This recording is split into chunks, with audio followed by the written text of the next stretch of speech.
Hello and welcome to episode 12 of When We Are Healed. Today, I'd like to talk about purpose, which used to be a bit of a trigger word for me, actually, because for a long time, I thought I wasn't living the kind of purpose that other people seem to have found and judged myself for it harshly. A lot of people are searching for their purpose and want to know how to find it. And I'm not denying that having a sense of purpose can often be very helpful in living a happier, more fulfilling life. But today's episode is not about how to find your purpose. It's about bringing to the light the beliefs and ideas we have around the idea of a purpose that can cause stress, anxiety, and even shame. From there, we can explore how to be content and be at peace regardless of whether we think we're living our purpose or not. So I'll start by sharing a bit of my own journey with this.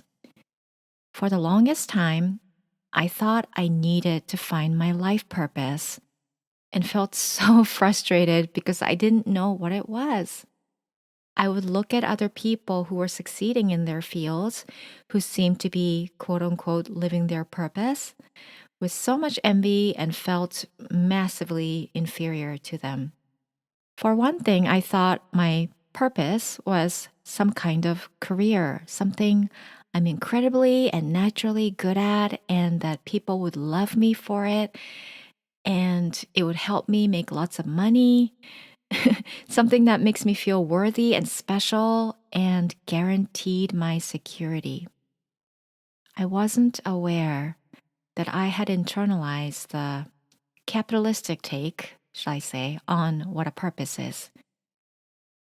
As I mentioned in episode 1, I spent my 20s pursuing a career in dance.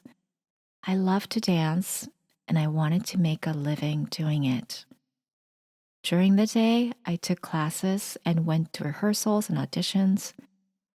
During nights and weekends, unless I had a show, I worked at an investment bank making PowerPoint presentations to pay the bills. My hope was that someday I'll get my big break and be able to quit the job at the bank. Well, that big break never came. Not in the way that my ego wanted, anyway. After a decade of this lifestyle, I still wasn't making much money from dance, and I felt so guilty and ashamed for it. Again, I love to dance. I still do, actually, and I felt a deep connection to it that was beyond words. I thought dance was my purpose, but I couldn't support myself financially with it. And the only explanation I'd had for this at the time was that I wasn't good enough. I burnt out physically and emotionally, and I left dance just before turning 30. I felt like I had lost my purpose. I became very depressed, went to therapy for the first time in my life. But eventually, I was feeling better and started to wonder what I wanted to do next with my life. I thought maybe the reason why I couldn't make a living with dance was because it wasn't my purpose. If I can find my true purpose, then I'll be able to make a living doing what I love, and I'll be happy. So this time I went back to school for art and design and started working as a graphic and web designer. Unlike dance, I was able to make a good living as a designer pretty quickly. But was I happy inside? Not really, no. I had major imposter syndrome. I compared myself to other designers. I judged my own work and creative process ruthlessly. Every job I had, I was worried they're going to find out that I actually can't design and that I'll get fired. I actually even felt guilty for the money I was making. I didn't feel worthy of it. I felt pressure to create things that were worth the money people were paying me, and this stifled my creativity. And I said to myself, okay, I still don't feel happy or good enough, so maybe design isn't my purpose either. Around this time, I was becoming even more immersed in the spirituality space. And the idea of a purpose started to take on an even greater weight and meaning for me. I thought a purpose was something bigger than myself that I've been put on this earth to accomplish in service to others. Something I'm meant to be devoting my life to that steers my life in the right direction. Something given to me by God. I can't tell you how many times I wished God would just come down and tell me what the heck I'm supposed to do with my life. I desperately hoped that one day I'll get that lightning bolt moment of suddenly knowing who I am and what I'm supposed to do. Like Haruki Murakami, who famously realized that he's going to write a novel while he was casually watching a baseball game. Other people seem to have found their purpose. So, what was mine? And so off I went on a never ending search to try to find my purpose. I devoured so many books and online courses, took many personality tests and strength assessments, and analyzed the heck out of myself. I got multiple certifications in yoga and spiritual counseling and Reiki, and went off to see countless healers, counselors, coaches, astrologers, and intuitives, hoping they would tell me what my purpose was. But you know what happened each time? Whatever they told me, I'd feel seen and heard and affirmed and good about myself for a few days. But after a while, I would slip right back into looking for my purpose all over again. There was a constant thought running in the back of my head. I have to find my purpose before it's too late. I felt like the clock was ticking because my body wasn't getting any younger. And I really believed that my life would have been wasted if I didn't figure out this purpose thing very soon. I was so certain that my happiness depended on finding my true purpose that was somewhere out there. It took me a long time before I realized that the very act of searching for my purpose was keeping me away from it. So, what can we learn from my story?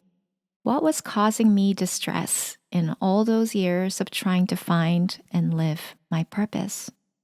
As it turns out, it actually wasn't so much a lack of purpose. It was the beliefs I had about what having a purpose would mean for me. I really believed that if I knew what my true purpose was, and if I could live it fully, then my life would mean something. Then I would finally be happy and feel worthy. In the self-help space, especially, there is a dreamy picture being painted of when you know what your purpose is, when you know what your gift is, and find ways to turn it into a career or a business, then you can help others and make lots of money at the same time, and life is good. And to be clear, there's nothing wrong with wanting that. On the level of form, at least, this often can be what happiness and prosperity looks like for many people. I absolutely do believe that we all have gifts to offer the world. And I've experienced for myself that sharing those gifts in service to others brings me joy and a sense of purpose. But what I do want to point out here is that for me, the ego mind had hijacked this idea of a purpose and turned it into a false idol, something outside of me that I think I need in order for me to be happy or complete. If I believe my happiness is predicated on finding my purpose, that means Until I find it, my happiness is on hold. If I believed my worth is dependent on living my purpose, that means as soon as I lose it, I'm worthless.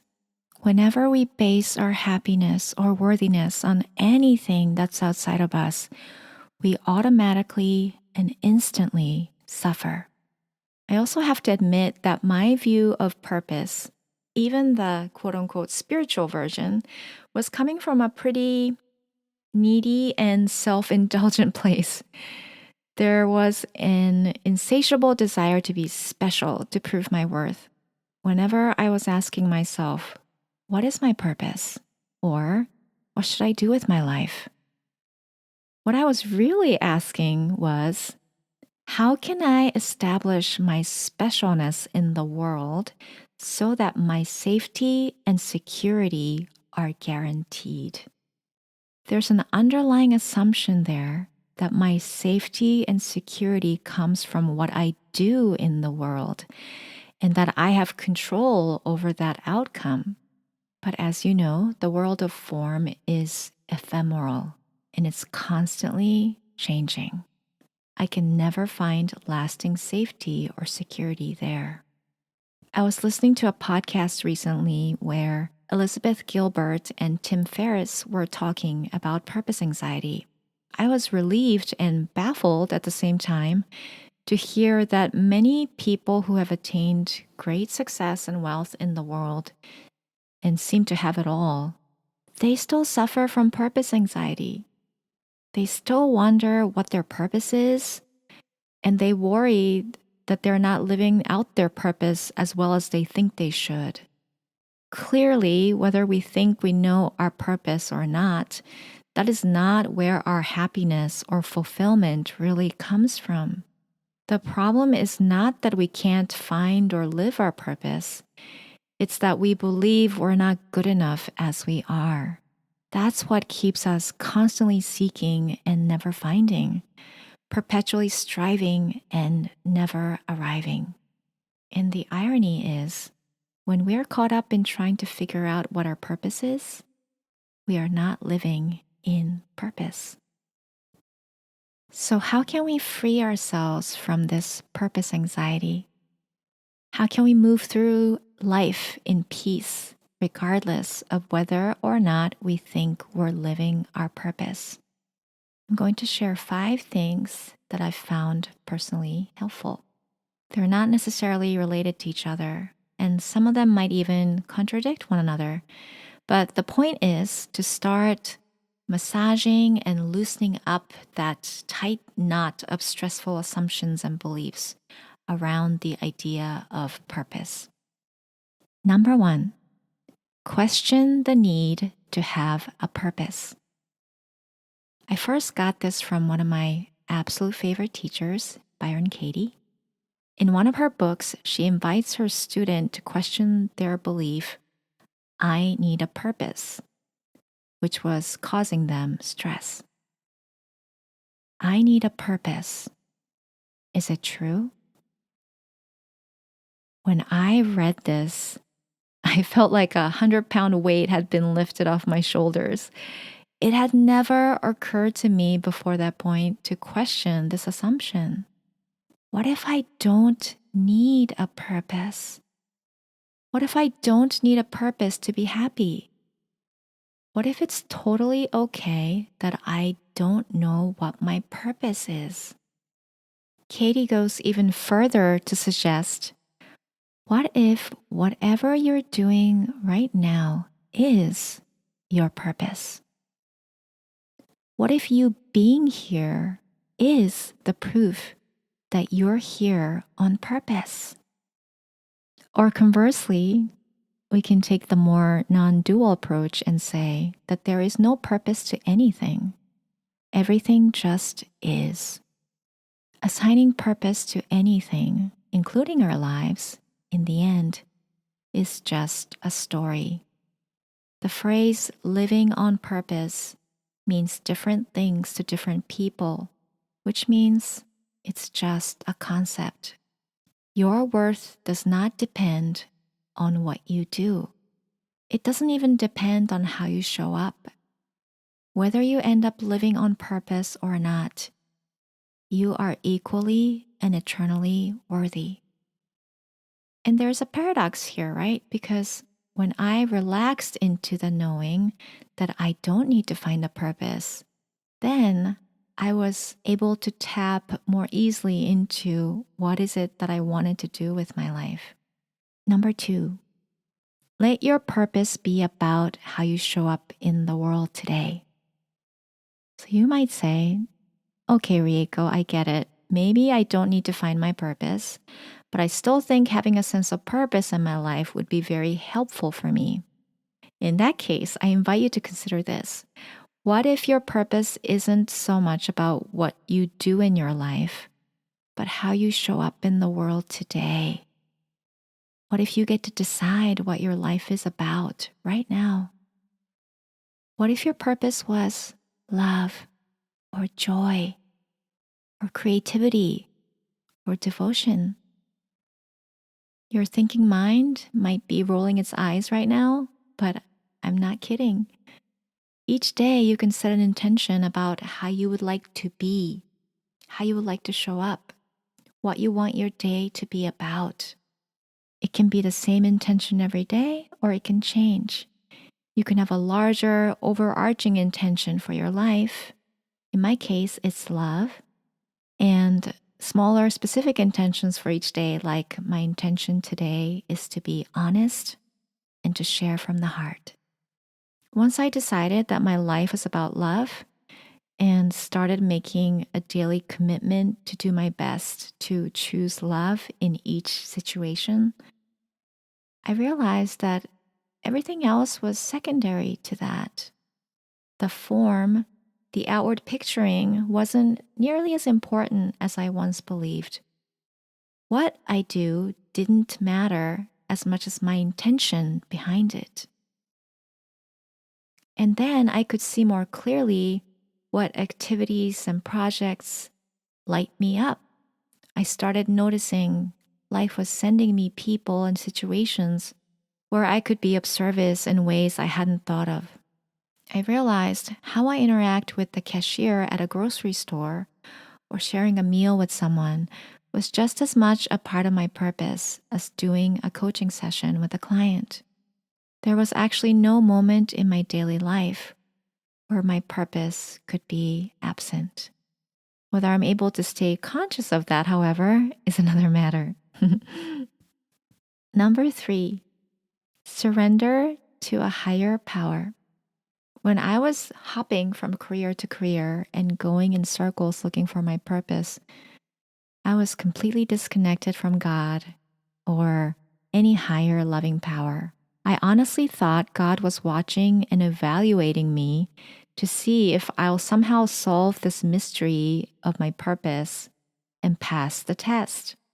My search for my purpose was entangled with my desire to be special, to stand out. I know that when I'm feeling stressed, I'm usually thinking about myself. I'm stuck in the thoughts that are all about my life, my purpose, my problems, my self-image, me, me, me. What can I get from the world? How can I make a living? How can my life be more this or that? But I can't possibly make anything happen on my own. And I couldn't possibly know what's actually right for me with my limited perspective. So now, instead of obsessively scheming my way towards that mystical, perfect career, I give my desires to God. I place it all on the altar in my heart and say, Dear Divine, what would you have me do today? Use me. Here I am. I'm here to serve. And this to me feels like a completely different way of approaching my life than hustling and pushing and trying to make things happen. I'm actively practicing trusting in a higher loving power that wants to support me and can provide for me in every need imaginable. The divine intelligence knows how to guide my life in a way that benefits not just me, but everyone. I will say there is one caveat to this practice from my own experience. I have had, and I still have, preconceived notions, ideas about what being of service or working for God should look like. And for a long time, this actually blocked me from tuning into my heart and inner guidance fully. I would get confused about what I really want because I was internalizing what I thought was being expected of me by God. I was people pleasing, overgiving, and martyring without even realizing it, and thought I was being of service. So, this is an ongoing process and journey, right? But the main point I'm trying to make here is that surrendering to a higher loving power helps me get out of self obsession and isolation. Number 4, step into presence and gratitude. All of our stressful thoughts and beliefs about purpose takes us out of the present moment because it's all about futurizing. Presence is the answer to all of our problems and suffering. How do you step into presence? My favorite technique is to focus on my breath and the physical sensations in my body. Lisa Natoli had mentioned this in episode 11.